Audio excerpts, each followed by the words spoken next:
Guys welcome to हाम्रो family blog. नमस्कार, सबैजना सन्चै हुनुहुन्छ? म चाहिँ एकदम आरामै झक्कास सन्चै छु हैन। अनि हजुरहरूलाई के कस्तो छ अनि तपाईहरुले देख्न सक्नुहुन्छ यहाँनेरि जंगल देखाएको छु। मैले स्टार्टिङमै जंगल देखाएको छु हैन। अनि यो जंगल चाहिँ किन देखाएको भन्ने जस्तो लाग्छ भने म तपाईहरुलाई डिटेलमा भन्दैछु कि यो जंगल भनेको चाहिँ हामीले बारी सागबारी बनाउनको लागि अब समर लाग्ने बित्तिकै भनेको नेपालीको दिमागमा एउटा कुद्ने भनेकै सागबारी हो हैन। अनि यहाँ चाहिँ हामी लास्ट इयर सरेका थियौँ यो घरमा चाहिँ। अनि त्यतिखेर चाहिँ अलिक चिसो चिसो मौसमले गर्दाखेरि त्यस्तो धेरै केही हुँदैन थियो र हामीहरूले अब ढिलो सरेपछि खासै केही नभएपछि भनेको चाहिँ अनि हामीले चाहिँ यो इयर बनाउन भनेर अनि बुढाबुढीले डिसाइड गरेर हामीले चाहिँ यहाँनिर गार्डन बनाउने विचार गऱ्यौँ। अनि मेरो बुढाले त स्टार्ट पनि गरिसक्नु भयो क्या, सुरु गर्ने भन्ने बित्तिकै पुरै स्टार्ट गर्न थालिहाल्नु भयो। अनि ल तपाईँ त्यता गर्दै गर्नुहोस्, अब म चाहिँ खानातिर लागेँ, किनभने अब दुईजना यहाँ गर्दाखेरि त हुँदैन। म अब खानासाना बनाइसक्छु अनि म त्यस पछाडि चाहिँ तपाईँलाई हेल्प गर्न आउँछु भनेर मैले चाहिँ बुढालाई बिदा मागेँ। साथले घरमा आएर खानासाना पनि बनाउन रेडी गरेँ, किनभने अलरेडी आमाले सबै थोक रेडी गरिसक्नु भएको छ छिट्टो मिठो, किनभने काममा पनि जानुपर्ने हुन्छ होइन। अनि यता सब्जी पाक्दै गर्छ, सब्जी पाक्दा पाक्दै मैले चाहिँ अचार पनि बनाएँ। अनि अचार चाहिँ मैले यो छुर्पीको अचार दुईवटा खोर्सानी डल्ले खोर्सानी दुईवटा हालेर बनाएको छु। यदि तपाईँहरूलाई पिरो खाना मनपर्छ भने धेरै हाल्न सक्नुहुन्छ, तर हाम्रो चाहिँ अब आमाले त्यति धेरै पिरो खानुहुन्न र मैले चाहिँ पिरो कम हालेँ होइन। अनि त्यता अचार सचार बनाइसके पछाडि भनेको मेरो आलु पनि पाकिसकेर मैले साग हालेँ।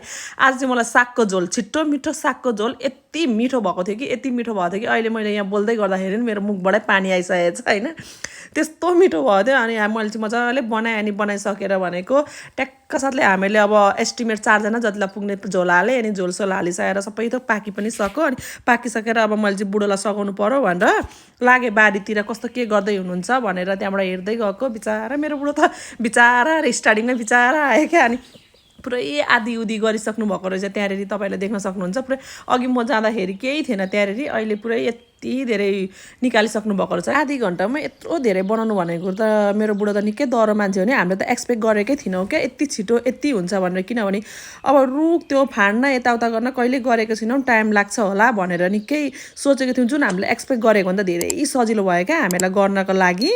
बुढाले त्यता गर्दै हुनुहुन्छ, म पनि अब यता गर्नतिर लागेँ। अब खानासाना बनाइसकेर बुढालाई हेल्प त गर्नु पर्यो, एकजनाले मात्रै त गरेर हुँदैन, गर्नको लागि त दुईजनै चाहिन्छ, किनभने धेरै छ गर्नु के भन्छ धेरै छ ठाउँ। अनि त्यो हुनाले गर्दा मैले पनि उतातिर लागेँ आरीले रेट्नको लागि, तर धेरै गाह्रो भयो क्या मलाई चाहिँ, किनभने मैले अब आरी त्यस्तो कहिले चलाएको थिइनँ। अनि त्यो हुनाले गर्दाखेरि मलाई निकै टाइम लाग्यो। तर आरी चलाउन बल अलिकति चाहियो क्या, किनभने बलले चाहिँ मजाले छिटो भयो, आरीले चाहिँ अलिक टाइम लाग्यो होइन।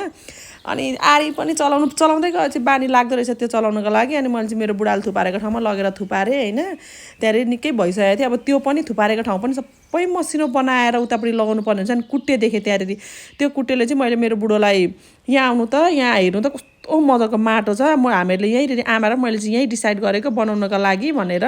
यहाँ तपाईँहरूले देख्न सक्नुहुन्छ यी कस्तो मजाको माटो छ क्या, यहाँ बुर परेको हुन्छ नि। यसमा चाहिँ सागसब्जी यति धेरै मजाले आउँछ कि तपाईँलाई हामीले चाहिँ यहाँनिर डिसाइड, किनभने यो के भन्छ पत्ताहरू अब कति वर्ष भएको थियो क्या झरेर। अनि त्यहाँबाट त्यो हुनाले गर्दाखेरि मलिलो कस्तो मजा आउँछ। यसलाई सबै फाँडेर त्यस पछाडि यस्तो राम्रो बारी बनाएर यो साल चाहिँ आफ्नै बारी खाइन्छ कि आफ्नै बारीको खाइन्छ कि भन्दै यतापट्टि यहाँ हेर्नु नि तपाईँले देख्न सक्नुहुन्छ। मैले त्यो काट्न लागेको थिएँ होइन, पुरै हल्लियो क्या। अनि हल्ले पछाडि भनेको चाहिँ बाहुबली जय बाहुबली भनेको आयो होइन। अनि मेरो बुढालाई रेला गर्दै थियो, हेर्नु न पुरै त्यो डम्बेल उचालेको पाराले, जिममा त गएको छुइनँ र पनि अब डम्बेल उचाएको पाराले युट्युबमा देखेको थिएँ।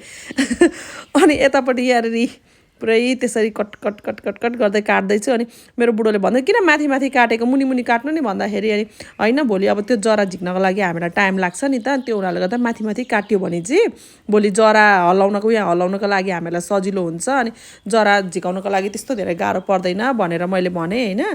अनि बुढोले लाठी भए पनि बाठिरहेछ भनेर भन्दै हुनुहुन्छ, रेला गर्दै हुनुहुन्छ। अनि त्यो अहिलेको मसिनो अब नानीहरू आज राम्रो दिन्छ। अनि अब नानीहरू स्कुलबाट आएर बाहिरतिर निस्किन्छ, त्यसलाई त सबै मसिनो पार्नु पर्यो क्या। अनि मसिनो पारेर अनि त्यसलाई अहिले सुकायो भने नेक्स्ट विकसम्म ठिकै हुन्छ क्या आगो लगाउनको लागि, बाल्नको लागि अब मैलाहरू। अनि म चाहिँ अब यति मलाई चाहिँ भोक लागेर म चाहिँ हिँडेँ अब भित्र किचनतिर, किनभने अघि आज बिहानै 9 बजी उठेको थियो होइन। अनि उठेर अब यत्रो बेर भइसक्यो 12 बजिसक्यो, खानासाना खाएको छैन। अनि अब खाना खानुको लागि रेडी हुनको लागि म चाहिँ पस्किनको लागि भित्र पसेर अनि बुढोलाई बोलाउनु पर्यो भनेर बोलाएको। बुढो खाना खान आउनु भनेको त बुढोले त एकछिनै अब 1-2 वटा काटेर अझै आउँछु भन्नुभयो न।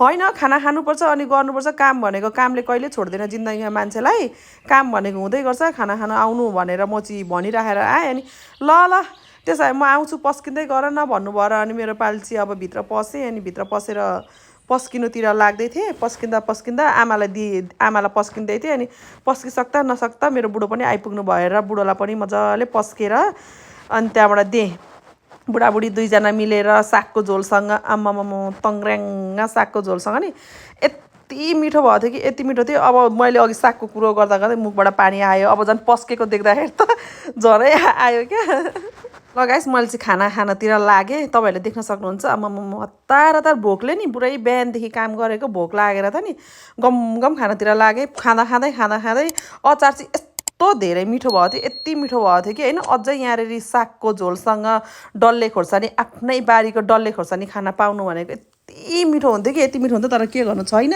अब यो इयर चाहिँ ट्याक्क साथले आफ्नो बारी बनाए पछाडि भनेको आफ्नै बारीमा आफ्नै घरको डल्ले खोर्सानी रोपिन्छ र त्यहाँबाट ट्याक्क साथले खाइन्छ साँच्चै गफ छिलो आएको होइन कि मासु मांस भन्दा पनि सागसब्जीमा धेरै भात खाइँदो रहेछ क्या भन्ने कुरो मैले आज मजाले देखेँ होइन यहाँ त भिडियोमा त कम्ती गरेँ एकैछिनमा सिद्धिहाल्यो होइन तर मैले चाहिँ थप्पी खाएको थिएँ यति हुन्छ नि अब म भन्दाखेरि पुरै थुक भइरहेछ क्या अनि यस्तो मिठो भएको थियो कि आज मलाई हतार त खाइसके पछाडि भनेको अनि फेरि खानासाना पनि खाइसक्यो भुँडी पनि मजाले अगायो होइन अनि त्यस पछाडि भनेको चाहिँ अलिकति काम रहेको थियो किनभने भरे अब नानीहरू स्कुलबाट आए पछाडि भनेको लड्छन् भन्ने समस्या हुन्छ अनि अब काम गरेपछि आधी कल्चर किन छोड्नु भनेर अब फेरि यो मसिनो पारेर सबै थोक त्यो के भन्छ मसिनो काटेर नानीहरू नलडोस् अब हिँड्दा हार्दा आफू पनि कोही बेला लड्न सकिन्छ के हुन्छ भनेर अनि सबै त्यो क्लिनअप गर्नतिर लाग्यो क्या अनि क्लिनअपहरू गरिसके पछाडि भने चाहिँ ट्याक्क साथले गलेर बस्यो होइन